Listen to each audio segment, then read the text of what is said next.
खड़ा होने की सामने सामने आराम से घिसते रहिए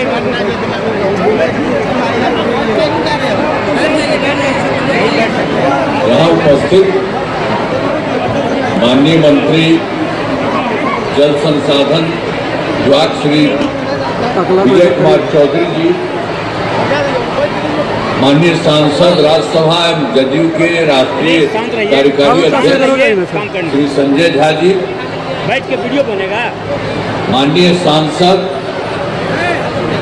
श्री दिनेश चंद्र ठाकुर जी, माननीय सांसद श्रीमती लवली आनंद जी, वीडियो नहीं बन रहा है सही से। माननीय विधायक श्री अनिल 2 मिनट का तो काम है, 2 मिनट में तो फिर प्रोफेसर नागेंद्र राउत जी, श्री रामेश्वर कुमार जी, सम्मानित जनप्रतिनिधिगण एवं कार्यकर्तागण, इस कार्यक्रम में उपस्थित सभी पदाधिकारीगण, प्रिंट एवं इलेक्ट्रॉनिक मीडिया के पत्रकार मित्रों एवं सहायकार बंधुओं और यहाँ उपस्थित बहनों और भाइयों, मैं आप सब लोगों का स्वागत करता हूँ, सबका मैं अभिनंदन करता हूँ कि आज यहाँ पर मौजूद हुए। अब आप जान लीजिए कि आफ्टर ऑल जो भी हुआ था, हम लोगों की सरकार तो बनी थी बहुत पहले ही, 24 नवंबर 2005 को, और तब से लगातार जारी है 4 राउंड, फिर 5वां राउंड शुरू हो गया है। तो 5 को पहली बार एनडीए की सरकार बनी थी। अब तब से राज्य में कानून का राज है, हम लगातार विकास के काम में लगे हुए। याद है ना कि जो हम लोग जब से आए थे और उसके पहले क्या हाल था, पहले क्या स्थिति थी, बहुत बुरा हाल था।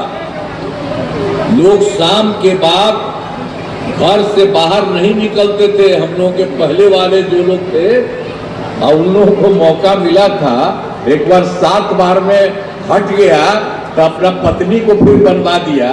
तो ये सब तो शुरू में हुआ था, तो क्या हुआ था तब? और कहीं कुछ काम नहीं हुआ। सब जगह समझ लीजिए कि लोग शाम के बाद घर के बाहर नहीं निकलते थे। समाज में कितना विवाद होता था, कितना हिंदू मुस्लिम झगड़ा होता था।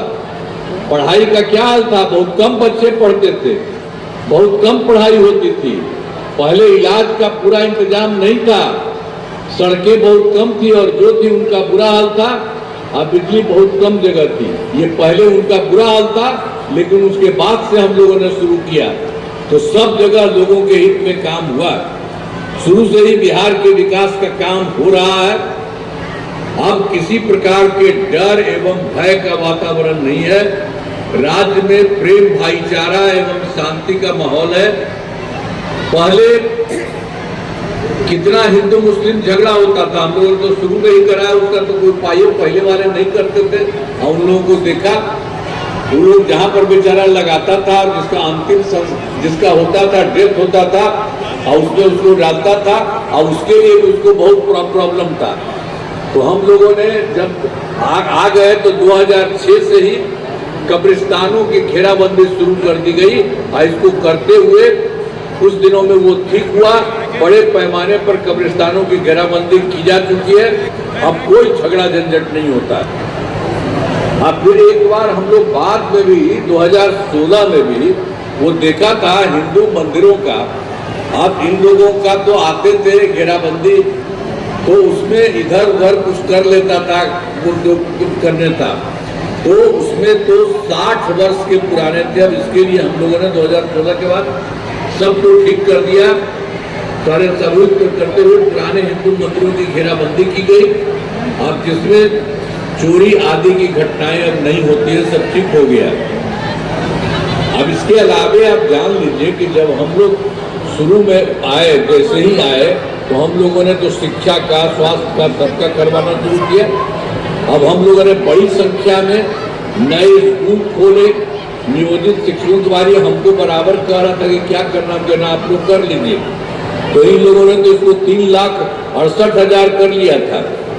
अब सब कुछ को उसके बाद हमने फिर 2023 में बिहार लोक सेवा आयोग द्वारा और बीपीएससी के माध्यम से हम लोगों ने एक काम शुरू किया, उसी समय तुरंत करा दिया। तो उसके लिए 2,58,000 और उसके अलावे सरकारी शिक्षकों की बहाली हो गई। और जब ये करवा रहे थे तो पहले वाले जितने पहले थे यहाँ उसी में से कुछ लोग इसमें शामिल हो गए थे, तो उसी के चलते उन लोगों का तो 3 लाख था 68,000, तो उसी में से 28,976 इसी में आ गए थे। तो उसमें भी आ गए। बाद में हमने तय किया कि भाई इसके लिए बिहार लोक सेवा आयोग में और बीपीएससी में आने की इन लोगों की जरूरत नहीं है। इन लोगों के लिए एक मामूली सी परीक्षा लेकर के इनको कर देंगे। तो उसी के लिए हम लोगों ने 5 मौके तय किए और उसमें से 4 हो चुका है 4 परिवारों के, और उसी में से उन लोगों में से 2,66,000 नियोजित शिक्षक पास हो गए, हम सब कुछ आ गए।